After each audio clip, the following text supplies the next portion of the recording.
Bismillahirrahmanirrahim.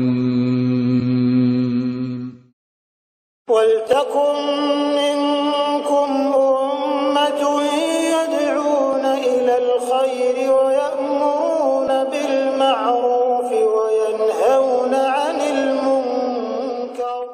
Hadis tentang hadis sahih kita ambil, dan inilah yang menjadi rujukan utama majelis ulama. Ya, hadis inilah yang majelis ulama tidak sebutkan dalilnya, tapi pasti di sini merujuk kenapa keluar itu fatwa. Dari sini keluarkan. Dan pembangkannya memakai hadis-hadis dhaif itu ya yang 4 ke bawah. Yang memberikan komentar juga nanti, coba lihat nanti komentarnya, Pak. Ya. Hadis yang pertama Sahih Bukhari Muslim.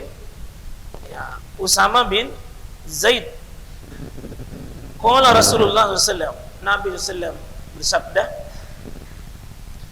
atau penyakit mewabah ini yang kita sebut dengan sekarang ini istilahnya dengan salah satunya adalah virus corona atau jadi sering disebut wabah, penyakit menular atau virus atau ya. Ini Imam Muslim buat satu bab khusus di kitab sahihnya ya, tentang bab atau ini ya. Apa itu atau? Kenapa dia hadir? Ya, ayatul rijzi adalah sebuah tanda kebesaran Allah. Ada tanda. Jadi ini ayat Pak ya. Jadi ayat itu banyak. Ada ayat tertulis, itulah Quran. Dan ada ayat tidak tertulis. Jadi wabah corona ini itu ayat pada kita. Dan seharusnya kita baca itu ayat. Kalau ada ayat itu mesti dibaca. Ada ayat tertulis, ada ayat tidak tertulis. Corona ini ayat, mesti ditangkap oleh manusia, mesti dipahami oleh manusia. Ada apa ini? Kenapa dia muncul? Ya, karena banyak manusia sekalian hari ini berbicara tentang corona ini, sepertinya hanya sibuk berputar di tentang masalah fisik dan materialnya itu corona. Akhirnya sibuk juga solusinya pakai masker, bersihkan karpet, jangan berjabat tangan, jangan bersentuhan, jangan berkumpul-kumpul. Ya, tapi tidak ada yang menganjurkan bertobat kepada Allah. Tidak ada yang melihat bahwa ini kebesaran Allah. Tidak ada yang melihat bahwa ini adalah ayat yang Allah datangkan kepada kita. Dan setiap ayat itu Pak pasti ada pesan. Saya ulangi, ayat manapun yang kita baca pasti ada pesan. Ayat manapun yang kita baca, baik tertulis langit, bumi, hujan, kekeringan, perkelahian, miskinan merata, itu adalah ayat. Ribut-ributnya orang sekeliling kita, itu adalah ayat. Nah, maka karena ayat mesti kita baca. Apa fungsinya ayat ini? Ibtalallahu azza wa jalla bihi nasan min ibadi, yakni ujiannya Allah azza wa jal. Allah menguji. Siapa yang diuji? Adalah min ibadi, dari hamba-hamba ini. Hamba siapa? Yakni asan, manusia. Jadi bukan jin, bukan malaikat, tapi yang diuji ini nasan, manusia secara keseluruhan. Diuji manusia secara keseluruhan. Atas ujian tahun ini berfungsi bala kepada kita. Sebagai bentuk ibtala, Allah menguji hamba-hambanya. Jadi ujian keimanan bagi kita. Apakah bisa merespon dengan respon iman atau merespon dengan otak saja? Ini rata-rata manusia sibuk otaknya saja salah berputar. Tidak ada respon kebesaran Allah. Tidak ada respon mengembalikan bahwa pasti ada yang Allah tidak suka. Coba kita lihat Pak, hadis ini akan diterjemahkan dan ditafsir oleh hadis lain. Ada hadis yang kita bisa baca di Sunan Ibnu Majah. Kalau ini hadis Bukhari Muslim, ada di Ibnu Majah Pak. Dari sahabat yang mulia Abdullah ibnu Umar bin Khattab. Ya, disebutkan ya bahwa ini Abdullah ibnu Umar, beliau mengatakan, aku adalah 10 dari 10 kelompok kaum muhajirin yang pernah berada di sisi Rasulullah SAW. Lalu di hadapan kami Nabi SAW itu bicara, Pak. Kata Abdullah bin Umar, saya orang ke-10 dari kaum muhajirin yang dihadapi Nabi. Apa kata Nabi? Kepada kaum muhajirin ini beliau mengeluarkan 5 peringatan keras. 5 peringatan keras Nabi di hadapan kaum muhajirin, dan salah satu yang hadir adalah Abdullah ibnu Umar bin Khattab. Apa kata beliau? Ya ma'syaral muhajirin, wahai kaum muslimin muhajirin, hamsu khisali, 5 hal, 5 perkara kata beliau. Kata Nabi, wa'udzu billahi, saya berlindung kepada Allah kepadanya 5 hal itu. Saya berlindung kepada Allah 5 hal. Lalu Nabi mengatakan, antudrikuhunna, dan semoga kau tidak dapat itu. Semoga engkau tidak menemukan 5 hal ini di masamu, wahai kaum muhajirin. Apa 5 hal itu, sekalian saya baca satu saja yang berkaitan dengan ujian tahun ini. Apa kata Nabi? Ma zaharatil fahisha fi qaum, tidaklah nampaknya sebuah fahisah, terang-terangannya fahisah, meratanya fahisah. Apa ini fahisah? Dosa, kemaksiatan, kezaliman, keburukan, kemaksiatan, khususnya zina. Khususnya zina. La taqrabuz zina innahu kana fahisha. Jangan kau mendekati itu zina, karena zina itu adalah fahisah. Ketika Allah menyebutkan fahisah, secara umum itu kemaksiatan. Semua yang diperintah oleh Allah tapi tidak dikerja namanya fahisah. Semua yang dilarang oleh Allah Rasulnya tapi dikerja namanya fahisah, terutama perzinahan. Kalau zina sudah terang-terangan, kemaksiatan sudah terang-terangan dalam suatu kaum, hatta a'lanu biha, maka Allah Subhanahu wa taala akan melaknat, Allah akan melaknat kaum itu sampai dengan illa ibtulu bitta'id, sampai Allah memberikan ujian besar, cobaan berat. Apa cobaan berat ini? Ini yang disebut dengan atau cobaan berat, ujian berat. Kapan ini, Pak? Orang bermaksiat terang-terangan, Allah dimaksiati, tidak lagi orang malu-malu. Hari ini sudah kemaksiatan luar biasa, memang Pak, luar biasa. Orang melawan Allah luar biasa. Kemungkaran dibiarkan begitu terus. Orang-orang yang tegak di atas kebenaran dicurigai. Ahli tauhid malah dieksekusi. Ahli syirik malah dipuji. Ahli sunnah malah diusir. Ahli bid'ah malah diangkat-angkat dan dipuji. Pelaku kemaksiatan malah dihormati. Ini semua adalah fahisah. Fahisah yang sangat luar biasa sekalian. Sampai wa al-auja'i allati lam takun fil aslafihim alladzina madaw. Kata Nabi SAW, waspadai, ketika ini akan terjadi, maka kalian akan kena penyakit yang mewabah, penyakit yang aneh-aneh.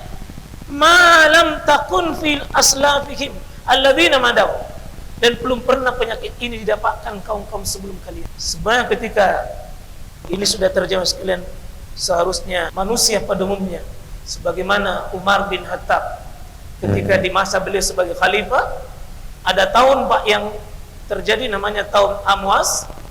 Umar bin Khattab itu mengumpulkan rakyat lalu menyuruh bertobat secara nasional. Umat disuruh kembali kepada Allah Subhanahu wa taala. Mestinya begini, Pak, kalau sudah ada melanda di negeri sana, ya, karena ini asalnya ini tahun yang sebagaimana tahun ini corona kita ketahui dari Cina dan belum merata kepada kita, semestinya kan kita ini harus bertobat segera supaya tidak pindah itu. Asalnya dari sana, cuma karena mungkin ada yang bersahabat dengan mereka, berteman dengan mereka, ya, berKKN dengan mereka, ya, bersahabat dengan mereka, ya, akibatnya Pak dibawa juga ke sini. Saya tidak mau tunjuk siapa-siapa, tapi yang jelas ada. Karena tidak mungkin jalan sendiri, Pak. Dan kita harus yakin, virus ini makhluk paling kecil, Pak. Makhluk paling kecil, tapi panik dunia. Bayangkan, Pak, sudah berapa perusahaan raksasa ribuan karyawannya gulung tikar. Padahal hanya makhluk kecil, tapi Tapi bingung orang-orang yang otaknya tadi sombong. Belum Pak, makhluk besar ini makhluk paling kecil dikirim. Jadi nanti insya Allah di hari pembahasan seharusnya manusia harus segera sadar bahwa dia butuh kepada Allah supaya menghilangkan makhluknya yang kecil ini. Dan di masjidlah jemaah sekalian seharusnya kita banyak berkumpul sebelum wabah ini merata. Tapi kalau sudah merata Pak, ada kebijakan teknis. Masjid sekalipun dalam waktu tertentu bisa dikosongkan. Dalam waktu tertentu, pada keadaan tertentu, oleh sebab tertentu. Tapi jangan dulu langsung serta-merta kita kosongkan masjid. Kita mohon dulu rahmat Allah supaya tidak menimpa kita. Dan sudah ada petunjuknya Pak. Ketika ini menimpa bagi kita, sudah ada petunjuk. Sebelum ada petunjuk, pada saat menimpa ada petunjuk. Jemaah sekalian rahmati dimuliakan oleh Allah Subhanahu wa taala. Ada 5 Pak ya? Teguran Nabi di kaum Muhajirin. 5 hal ini, ya 2 ini saya tidak sebut ya. 2 ya, masalah kepemimpinan, masalah zakat, masalah timbangan ya. Dan masalah menepati janji. Ini ada poinnya masing-masing. Kalau 5 hal ini Pak terjadi, masing-masing ada sanksinya dan ada dosanya. Ada hukumannya. Ya, jemaah sekalian rahmati oleh Allah Subhanahu wa taala. Jadi tahun ini Pak, al-ibtalallahu alaihi. Allah menguji bagi kita. Maukah kita ya, kalau ibtala ini Pak, ya sama dengan ibtalanya Allah Subhanahu wa taala kepada Nabi Ibrahim. Ya, wa izibtala Ibrahim rabbuhu bi kalimatin fa atammahun. Itu ibtala artinya bisa seruan untuk menghentikan segera sesuatu yang bermasalah atau melakukan segera yang selama ini Pak dibuang di tempat sampah. Banyak mungkin hukum-hukum Allah kita tidak tegakkan. Allah marah, kirimkan makhluk paling kecil. Kita bingung, panik. Negeri paling makmur di dunia Pak diabadikan oleh Quran, yakni negeri Sabah. Sabah tapi dijungkir oleh Allah Subhanahu wa taala, hanya datangkan kumang-kumang kecil. Artinya gampang itu Allah mau menghukum, ibtalak bagi kita. Kalau ada masalah segera kita kembali bertobat kepada Allah Subhanahu wa taala. Ini ujiannya. Maka petunjuk Nabi secara teknis kalau sudah menimpa bagi kita, faiza sami'tum bihi. Kalau kalian mendengar bahwa di dalamnya tempat itu, di kota itu, di kampung itu, di negeri itu sudah kena, fala tadkhulu alaihi. Jangan kau masuk di dalamnya tempat itu. Ini semestinya kalau ada orang mau ke Cina itu harus ditutup. Tidak boleh lagi menerima, membinasakan orang. Ya. Wa iza waqa'a bi ardi, apabila sudah kena wa antum biha, dan kalian berada di dalamnya kampung itu, negeri itu, tempat itu, fala tafirru min.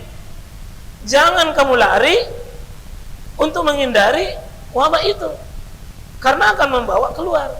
Mesti Indonesia ini sudah jangan ada lagi dari luar, terutama yang dicurigai berkembangnya virus ini.